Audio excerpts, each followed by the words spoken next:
Olá! Na aula de hoje nós vamos falar das forças intermoleculares, que são as forças exercidas para manter unidas duas ou mais moléculas. As forças intermoleculares influenciam a química de muitas formas. Elas são diretamente relacionadas às propriedades como ponto de fusão, ponto de ebulição, viscosidade, tensão superficial, a energia necessária para converter um sólido no líquido, o líquido no vapor e assim por diante. Então, é isso que nós vamos apresentar hoje.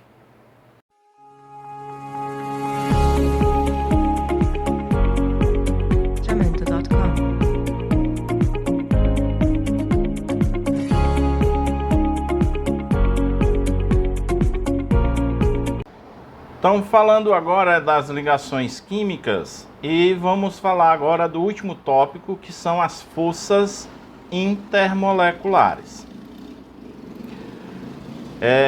Vamos falar um pouco aqui dos estados físicos. Nós temos 3 estados físicos conhecidos, que são os gases, os líquidos e os sólidos. Nos gases, nós temos uma desordem total das moléculas, muitos espaços vazios. Essas moléculas têm liberdade total de movimento e as partículas ficam muito separadas. Já no líquido, nós também temos uma desordem. As partículas são livres para se mover em relação às outras, mas estão bem mais próximas uma das outras. Já no sólido cristalino, nós temos um arranjo ordenado. As partículas são basicamente estão sempre em posições fixas e elas estão muito próximas uma das outras. Então, as forças intermoleculares, elas vão atuar na fase condensada, né? As forças agem entre as moléculas que são responsáveis pela existência de diferentes fases da matéria. Uma fase é uma forma matéria que é uniforme em composição química e em estado físico. A fase condensada significa simplesmente uma fase sólida ou líquida. Em fases condensadas, as moléculas estão muito próximas umas das outras todo o tempo. E forças intermoleculares são muito importantes e estão sempre presentes. A ligação covalente mantém os átomos unidos e é uma força intramolecular, ou seja, dentro da molécula. Já a atração entre as moléculas é o que nós chamamos de força intermoleculares. As forças intermoleculares são bem mais fracas do que as intramoleculares. Nós temos aqui o exemplo do HCl, que a ligação covalente hidrogênio-cloro é da ordem de 431 kJ por mol, enquanto que a interação de uma molécula de HCl com outra tem uma força de aproximadamente 16 kJ por mol. Então, quando uma substância funde ou entra em ebulição, muda de estado físico, né? As forças intermoleculares são quebradas e não as ligações covalentes. Então eu tenho aqui o HCl, que entre o hidrogênio e o cloro eu tenho uma ligação covalente, que é forte, e entre as duas moléculas eu tenho uma atração intermolecular, que é fraca. E aí nós temos diversas forças intermoleculares. A primeira delas é chamada forças íon-dipolo. Então, é a interação entre um íon e um dipolo. Por exemplo, a água. Né? Então, se eu tenho, por exemplo, aqui um cátion, esse cátion atrai a molécula da água, que possui um dipolo. A molécula da água é polar, portanto, ela tem um polo positivo e um negativo. Então, o que vai acontecer? Esse íon positivo atrai a molécula da água sempre pelo íon negativo. Já o ânion, que é o íon negativo, atrai a molécula da água sempre pelo polo positivo. A ligação da molécula de água e os íons é chamada de hidratação ou solvatação. Como a hidratação vem da interação entre os íons e as cargas parciais da molécula polar da água, trata-se de um tipo de interação íon-dipolo. Essa interação é característica dos íons envolvidos em solventes polares, tais como água, amônia líquida. Interação íon-dipolo são fortes para íons pequenos e altamente carregados. Uma consequência é que cátions pequenos altamente carregados estão frequentemente hidratados em compostos. Temos outro tipo que é a força dipolo-dipolo. Existe entre moléculas polares. É mais fraca do que as forças íon-dipolo e há uma mistura das forças dipolo-dipolo atrativas e repulsivas quando as moléculas se viram, quando elas sofrem alguma mudança de posição. Se duas moléculas têm aproximadamente a mesma massa e o mesmo tamanho, as forças dipolo-dipolo aumentam com o aumento da polaridade. Então eu tenho aqui uma molécula com um polo positivo sendo atraído por um polo negativo de outro. Então isso é uma força dipolo-dipolo. Mas quando eu junto várias dessas moléculas, eu tenho várias forças. Então aqui esses tracinhos vermelhos estão representando a atração, que é sempre entre o positivo de um e o negativo da outra. E tem o tracejado azul, que é a repulsão. Então o polo positivo de um repele o polo positivo de outra molécula. E nós vamos ter aqui que, com o aumento do dipolo, observe que o dipolo, que é a diferença da eletronegatividade entre as duas substâncias, então quando eu aumento o momento dipolar, eu aumento também o ponto de ebulição. Temos um outro tipo de forças intermoleculares que é chamada força de dispersão de London. É a mais fraca de todas as interações. O núcleo de uma molécula atrai os elétrons da molécula adjacente. Tá? Então, o núcleo de uma atrai o elétron da outra. O núcleo dessa atrai os elétrons dessa. Então, é uma atração mútua, porém, isso é uma atração muito pequena, Tem pouca energia. Por um instante, as nuvens eletrônicas ficam distorcidas. E nesse instante, forma-se um dipolo denominado dipolo instantâneo. Um dipolo instantâneo pode induzir outro dipolo instantâneo de uma molécula ou átomo adjacente. As forças entre os dipolos instantâneos são chamadas de força de dispersão de London. Então eu tenho um átomo de hélio 1 e um átomo de hélio 2 aqui, portanto átomos iguais. Então o núcleo de um atrai o elétron do outro. E essa força entre os dois, nós vamos ter uma interação entre essas duas moléculas que a gente chama de força de London. Nas forças de London nós temos uma coisa chamada polarizabilidade, que é a facilidade com que a distribuição de cargas de uma molécula podem ser distorcida por um campo elétrico externo. Quanto maior é a molécula, quanto maior o número de elétrons, mais polarizável ela é. Então é mais fácil você fazer essa distribuição de cargas num campo elétrico externo.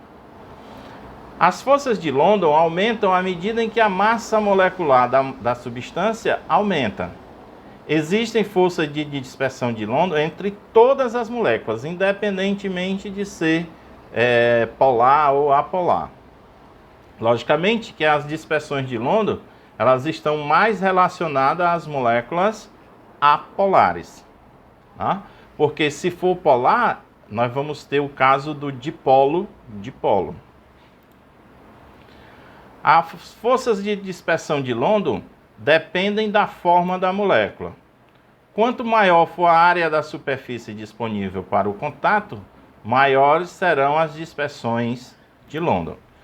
As forças de dispersão de London entre as moléculas esféricas são menores do que entre as moléculas de formato de linguiça.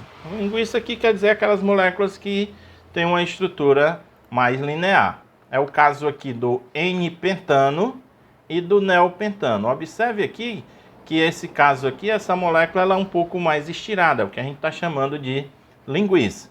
E esse outro pentano aqui, o neopentano, é mais esférico. E aí observe que na forma de linguiça, o ponto de ebulição é maior do que na forma esférica. Então nós temos aí o ponto de ebulição de algumas substâncias, que à medida que aumenta a massa, aumenta também o ponto de ebulição. E temos ainda um outro tipo de força intermolecular, que é a chamada ponte de hidrogênio ou ligação de hidrogênio. A IUPAC agora, ela fala mais em ligação de hidrogênio do que ponte de hidrogênio. Porém, é bastante comum ainda você pegar livros que falam de ponte de hidrogênio. É um caso especial das forças de dipolo-dipolo. E os pontos de ebulição descompostos com ligação de hidrogênio com flúor, hidrogênio, oxigênio e hidrogênio, nitrogênio são anomalamente altos. Nós vamos ver lá na frente porque ele fala aqui que são anômalos, né? As forças intermoleculares são muito fortes. A ligação de hidrogênio necessita, logicamente, que você tem que ter hidrogênio. E que esse hidrogênio esteja ligado ao FON, flúor, oxigênio, nitrogênio. O hidrogênio tem apenas um elétron, dessa forma a ligação hidrogênio com o FON se dá fazendo com que o hidrogênio se torne parcialmente positivo, né? Que apresenta um polo quase descoberto, um próton quase descoberto. Consequentemente, a ligação de hidrogênio são extremamente fortes. Bom, então veja aqui porque que ele diz que as forças são anômalas. Eu tenho aqui os elementos do grupo 4A fazendo ligação com o hidrogênio. E observe que a temperatura que a gente tem de ebulição é uma crescente, mas muito pequena. Agora observe o hidrogênio com os elementos do grupo 6A. Quando eu tenho o hidrogênio ligado com o oxigênio, esse valor é extremamente alto, diferente dos outros elementos do grupo, né? Então, por isso que ele diz que a ponte de hidrogênio é um tipo de ligação anômala, por conta da alta diferença de eletronegatividade entre hidrogênio e o FON, flúor, oxigênio e nitrogênio. Bom, alguns detalhes aqui. As pontes de hidrogênio são responsáveis pela flutuação do gelo. O gelo, né, é um sólido são sólidos normalmente mais unidos que os líquidos, portanto são mais densos do que os líquidos. O gelo é ordenado de uma estrutura aberta para otimizar a ligação do hidrogênio. Consequentemente, o gelo é menos denso do que a água. Então, por conta dessa interação da ponte de hidrogênio, o gelo se torna menos denso.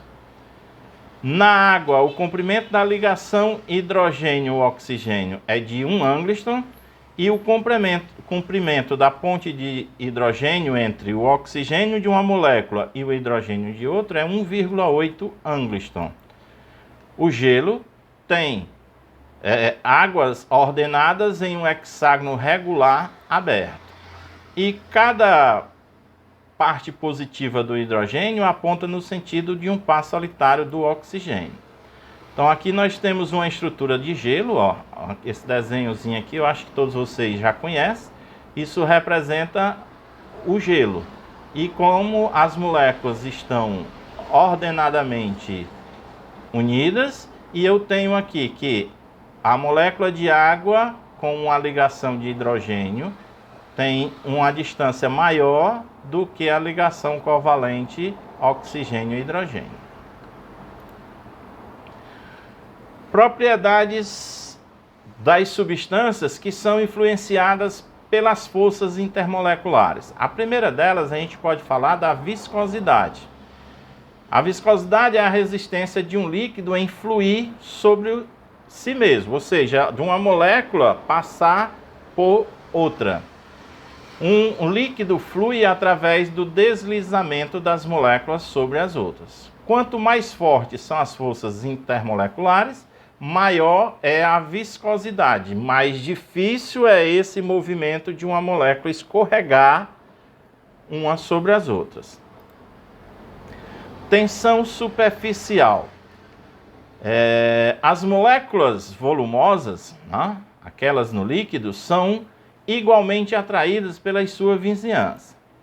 As forças de London também podem ser fortes o suficiente para causar alta viscosidade nas cadeias longas de hidrocarbonetos que são emaranhados com espaguete, como espaguete cozido. E por causa das forças de London, as moléculas se movimentam entre si com dificuldade.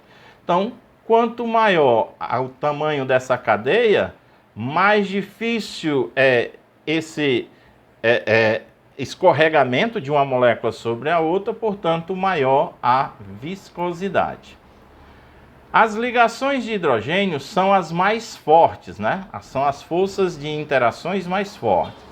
A água é mais viscosa do que o benzeno, pois as moléculas de benzeno escorregam entre si e na água as ligações de hidrogênio precisam ser quebradas, ou seja, na água a molécula não sai escorregando uma sobre a outra. Tensão superficial. Nós temos aqui um exemplo bem clássico. Vamos considerar esse átomo aqui embaixo. Observe que ele interage com todos os átomos que estão ao seu redor. Já esse átomo que está na superfície do líquido, ele não tem a interação na parte superior. Consequentemente, essas ligações elas se tornam mais fortes, porque são menos átomos para interagir.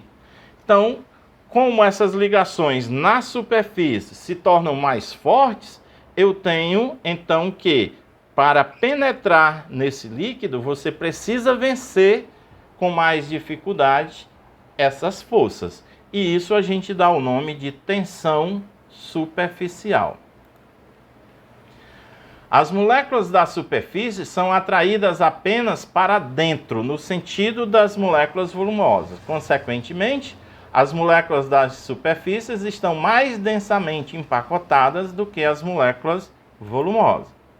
A tensão superficial é a energia necessária para aumentar a área superficial de um líquido. Aí eu tenho as forças de coesão e as forças de adesão. As forças de coesão ligam as moléculas entre si, uma molécula com a outra, e as forças de adesão ligam-se umas moléculas a uma superfície. Nos líquidos compostos de moléculas com forças intermoleculares altas, nós temos tensão superficial alta. A tensão superficial da água é 3 vezes maior do que a maioria dos outros líquidos, por conta das ligações de hidrogênios ou pontes de hidrogênios que são extremamente fortes. A água possui forte interação com o papel, madeira ou tecido, pois as suas moléculas superficiais podem formar ligação de hidrogênio que podem substituir algumas das ligações de hidrogênio entre as moléculas da água. Então, a água maximiza seu contato com essas substâncias. E aí há a formação de uma coisa que a gente chama de menisco, que é a forma da superfície do líquido. Se as forças de adesão, que são aquelas sobre a parede do recipiente, são maiores do que a força de coesão, a superfície do líquido é atraída para o seu recipiente mais do que as moléculas volumosas. Portanto, o menisco tem forma de U. Por exemplo, a água em um copo. E isso também faz com que alguns seres vivos eles consigam ficar em cima da água e não afundam. Por conta de quê? Das forças de tensão dessa superfície. Se as forças de coesão são maiores, então eu tenho aí a formação de um menisco curvo. E aí, ó, observe o seguinte, se você tem um líquido e coloca algo sólido dentro, naturalmente as moléculas próximas a essa parede, elas tendem a subir. Tanto vai acontecer aqui, como acontece bem aqui. E aí eu tenho uma ação capilar. O que seria a ação capilar? Quando um tubo de vidro estreito é colocado em água, o menisco puxa a água para o topo do tubo. Então a água ela sobe sozinha por conta da tensão superficial. Quanto maior a viscosidade de um líquido, mais lentamente ele flui, porque é mais difícil ele escorregar sobre a outra molécula. Viscosidade normalmente baixa com o aumento da temperatura. Então, se você aquece, você facilmente já quebra essas interações e fica mais fácil o movimento de uma molécula sobre a outra. Então, a viscosidade diminui. Tensão superficial surge do desequilíbrio de forças intermoleculares na superfície de um líquido. Ela é responsável pela tendência de líquidos de formar gotas e pelo efeito de capilaridade. Então, valeu, galera, e até a próxima. Um abraço.